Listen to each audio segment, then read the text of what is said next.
Hi hello welcome to my channel Anusha vlogs. ఈరోజు అయితే oats తోటి దోశలు అయితే వేస్తున్నా. ఫస్ట్ అయితే ఒక కప్ ఓట్స్ 10 నిమిషాలు అయితే నానబెట్టుకోవాలి. కొంచెం నానిన తర్వాత అందులోకి ఒక మీడియం సైజ్ ఉల్లిగడ్డ, అలాగే ఒక 2 పచ్చిమిరపకాయలు వేసుకొని కొంచెం సాల్ట్ వేసుకొని మెత్తగా సేమ్ దోశ పిండి ఎట్లా అయితే మిక్సీ పట్టుకుంటామో అట్లా అయితే పట్టుకోవాలి.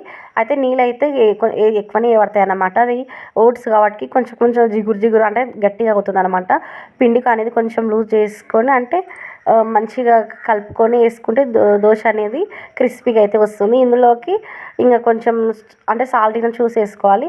అలాగే కొంచెం అక్కడక్కడ ఉల్లిపాయలు తగిలితే బాగుంటుందని ఒక చిన్న ఉల్లిపాయ అయితే వేసినాం. కొంచెం పచ్చిమిరపకాయలు మీకు నచ్చితే క్యారెట్ కూడా వేసుకోవచ్చు. అలాగే కొంచెం జీలకర్ర వేయాలి. సేమ్ దోశలాగా అయితే వేసుకోవాలి. 2 సైడ్స్ బాగా కాల్చుకోవాలి. ఇలా పల్చగా భలే టేస్ట్ వస్తుంది అన్నమాట. చాలా పల్చగా వచ్చింది, మంచిగా క్రిస్పీగా కూడా ఉందన్నమాట. పిల్లలకు కూడా మంచిది. ఇది వెయిట్ లాస్కి అయితే చాలా మంచిగా అయితే హెల్ప్ అవుతుంది అనమాట. మా హనీపాప అడిగితే అప్పటిదప్పుడు అయితే వేసి అయితే ఇచ్చిన అనమాట. చాలా బాగుంది. వీడియో నచ్చితే గినంగా లైక్ చేయండి. Please subscribe.